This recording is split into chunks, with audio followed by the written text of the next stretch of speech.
नमस्कार। Practical IT skills hub में सभी का स्वागत है। तो एआई इंजीनियर बनने का प्लान है, बिल्कुल सही जगह पर हैं आप। आज हम एक पूरा स्ट्रेटेजिक रोड मैप देखने वाले हैं, एक ऐसा गाइड जो करियर को सही दिशा देगा। चलिए शुरू करते हैं ये सफर। तो आगे का सफर कैसा होने वाला है? देखिए, हम एआई इंजीनियर बनने के पूरे प्रोसेस को समझेंगे। इसमें 4 मेन फेजेस हैं। पहले बेसिक्स को पक्का करना, यानी कि लिटरेसी। फिर इंफ्रास्ट्रक्चर बिल्ड करना, उसके बाद एक्चुअल इंटेलिजेंस मास्टर करना, और फाइनली इन सब स्किल्स से रियल वर्ल्ड में वैल्यू क्रिएट करना। तो आगे बढ़ें। ओके, तो शुरुआत करते हैं। सबसे पहले एआई इंजीनियर बनने की इस पूरी जर्नी पर एक नज़र डालते हैं। ये एक कंप्लीट 9 स्टेप आर्किटेक्चर है, एक ऐसा ब्लूप्रिंट जो जीरो से शुरू करके एक्सपर्ट लेवल तक ले जाता है। ये जो मैप सामने है, ये पूरा स्टेप बाय स्टेप प्रोसेस है। हम शुरू करेंगे एआई के फंडामेंटल्स से, फिर मैथ और प्रोग्रामिंग में स्ट्रांग होंगे। इसके बाद हम बिग डेटा और डेटा साइंस की दुनिया में एंटर करेंगे, और फिर आएगा मशीन लर्निंग और डीप लर्निंग का जादू। और आखिर में इन सब स्किल्स को बिजनेस सक्सेस में कैसे बदलना है, वो सीखेंगे। चलिए, अब आते हैं सबसे पहले और सबसे जरूरी फेज पर, अचीविंग लिटरेसी, मतलब अपनी फाउंडेशन को बिल्ड करना। इसको ऐसे समझिए जैसे एक स्काईस्क्रेपर बना रहे हों। अगर फाउंडेशन मजबूत नहीं तो बिल्डिंग कभी खड़ी नहीं हो पाएगी। ये स्किल्स वही मजबूत नींव हैं। तो ये एआई आखिर है क्या चीज? बहुत सिंपल शब्दों में, ये कंप्यूटर सिस्टम्स को इंसानों की तरह सोचने, सीखने और काम करने की कैपेबिलिटी देता है। सोचिए, आपका फोन आपकी आवाज कैसे पहचान लेता है, या नेटफ्लिक्स को कैसे पता कि आपको अगला शो कौन सा देखना है? हाँ, ये सब एआई का ही कमाल है। देखिए, मैथमेटिक्स को एआई की बैकबोन समझिए। इसके 3 कोर पिलर्स हैं। पहला, स्टैटिस्टिक्स। इससे हम डेटा में छुपे हुए पैटर्न्स को समझ पाते हैं। दूसरा, लीनियर अलजेब्रा, जो डेटा को ऑर्गेनाइज और हैंडल करने का फ्रेमवर्क है। और तीसरा है कैलकुलस, जिसकी मदद से एआई मॉडल्स टाइम के साथ बेहतर होते जाते हैं, यानी कि लर्न करते हैं। अब आते हैं प्रोग्रामिंग पर। मशीन से बात करने के लिए उसकी जबान आनी चाहिए, है ना? और एआई की दुनिया में वो जबान है Python. Python is the king, क्योंकि इसके पास पांडास, नमपाई जैसी पावरफुल लाइब्रेरीज का पूरा इकोसिस्टम है, जो डेटा के साथ काम करना बहुत आसान बना देता है। हाँ, आर और जावा भी यूज होते हैं, पर पाइथन मस्ट हैव है। तो हमारी फाउंडेशन तैयार हो गई। अब आगे क्या? अब हम बिल्ड करेंगे अपना डेटा वर्कशॉप। सोच लीजिए, ये वो जगह है, वो इंफ्रास्ट्रक्चर जहां हम मैसिव डेटा को हैंडल करने के लिए सारे टूल्स और सिस्टम सेटअप करेंगे। मॉडर्न एआई डेटा पर चलता है, और वो भी बहुत सारे डेटा पर। इतने डेटा को मैनेज करने के लिए हमें जरूरत पड़ती है हडूप और स्पार्क जैसे सुपर फास्ट प्रोसेसिंग फ्रेमवर्क्स की, और स्टोरेज के लिए कैसेंड्रा और मोंगोडीबी जैसे पावरफुल सॉल्यूशंस की। बेसिकली ये टूल्स मैसिव इंफॉर्मेशन को प्रोसेस और स्टोर करने का काम करते हैं। अब रॉ डेटा को यूजफुल इंफॉर्मेशन में बदलना भी एक आर्ट है, एक साइंस है। इसके 4 स्टेप्स हैं। पहला, एक्विजिशन, यानी डेटा को इकट्ठा करना।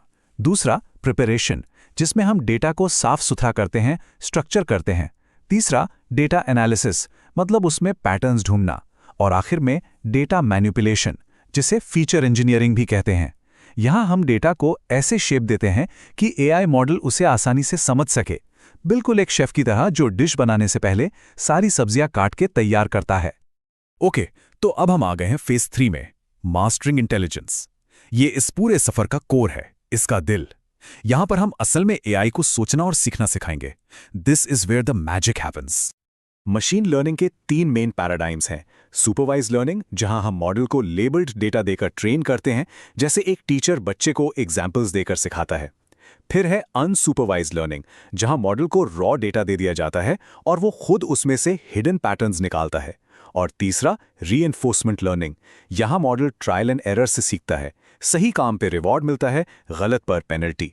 और इन सब को इंप्लीमेंट करने के लिए सबसे पॉपुलर टूल है साइकिट लर्न।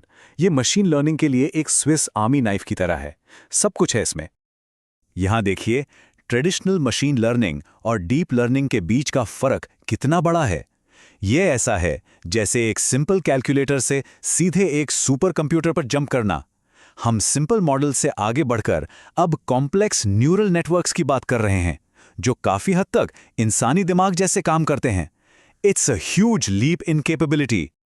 डीप लर्निंग को पावर देने के लिए हमारे पास टेंसरफ्लो जैसे फ्रेमवर्क्स हैं और इसके अंदर भी स्पेसिफिक आर्किटेक्चर्स हैं। जैसे CNNs का यूज़ होता है कंप्यूटर विजन के लिए ताकि कंप्यूटर्स देख सकें। RNS का यूज़ होता है लैंग्वेज और सीक्वेंसेस समझने के लिए जैसे स्पीच रिकग्निशन। और GANs, वो तो क्रिएटिव हैं, वो नया कंटेंट जैसे फोटोज या टेक्स्ट जनरेट कर सकते हैं। ये सच में कटिंग एज टेक्नोलॉजी है। और अब हम आते हैं फाइनल टेक्निकल फेज पर, क्रिएटिंग वैल्यू। क्योंकि एंड ऑफ द डे ये सारी टेक्निकल स्किल्स तभी काम की हैं जब इनका कोई रियल वर्ल्ड इम्पैक्ट हो। यहां हम यही सीखेंगे कि इन स्किल्स को बिजनेस प्रॉब्लम सॉल्व करने और कंपनीज को ग्रो करने में कैसे यूज किया जाए। एक AI इंजीनियर का काम सिर्फ कोड लिखना या मॉडल बनाना नहीं होता, उनका काम टेक्निकल वर्ल्ड और बिजनेस वर्ल्ड के बीच एक ब्रिज बनाना भी है। और इसके लिए डेटा विजुअलाइजेशन बहुत जरूरी है। टैब्लू, पावर BI जैसे टूल्स की मदद से वो कॉम्प्लेक्स डेटा को इजी टू अंडरस्टैंड चार्ट्स और ग्राफ्स में बदल देते हैं। इससे हर कोई, चाहे वो टेक्निकल हो या ना हो, समझ पाता है कि इनसाइट्स क्या हैं और बिजनेस के लिए आगे क्या करना है। ये कोट पूरी बात को परफेक्ट तरीके से समराइज करता है। एक AI इंजीनियर वो आर्किटेक्ट है जो मैथ्स, डेटा इंफ्रास्ट्रक्चर और लर्निंग एल्गोरिथम्स को जोड़कर कॉम्प्लेक्स प्रॉब्लम सॉल्व करता है। सोचने वाली बात है, ये सिर्फ कोडिंग नहीं है, ये सोल्यूशन डिजाइन करना है। एक आर्किटेक्ट की तरह जो पूरी बिल्डिंग डिजाइन करता है, सिर्फ ईंटें नहीं जोड़ता। और अब आती है आपकी बारी। रोड मैप सामने है, अब बिल्ड करने का टाइम है। आपकी जर्नी अभी इसी पल से शुरू होती है। तो एक बार फिर से रिकैप करते हैं। यह है पूरा करिकुलम 4 क्वाड्रेंट्स में। लिटरेसी यानी फाउंडेशन, इंफ्रास्ट्रक्चर यानी डेटा वर्कशॉप, इंटेलिजेंस यानी AI का कोर और वैल्यू यानी बिजनेस इम्पैक्ट। इन 4 एरियाज में मास्टरी हासिल कर ली तो आप एक कंप्लीट मॉडर्न AI इंजीनियर बनने के लिए तैयार हैं। हाँ, ये एक चैलेंज है पर बिल्कुल पॉसिबल है। प्रैक्टिकल IT स्किल्स हब की तरफ से हम इस सफर के लिए आपको बेस्ट ऑफ लक कहते हैं। रोड मैप बिल्कुल क्लियर है, टूल्स डिफाइंड हैं। अब अगला कदम आपका है। हम उम्मीद करते हैं कि इस गाइड ने आपको अपनी AI जर्नी शुरू करने के लिए जरूरी इंस्पिरेशन और क्लैरिटी दी है। अगर ये गाइड आपको पसंद आई हो तो इसे लाइक करें, अपने दोस्तों के साथ शेयर करें और हमारे चैनल को सब्सक्राइब करना ना भूलें। आपका सपोर्ट ही हमें और भी ऐसा वैल्यूएबल कंटेंट लाने के लिए मोटिवेट करता है।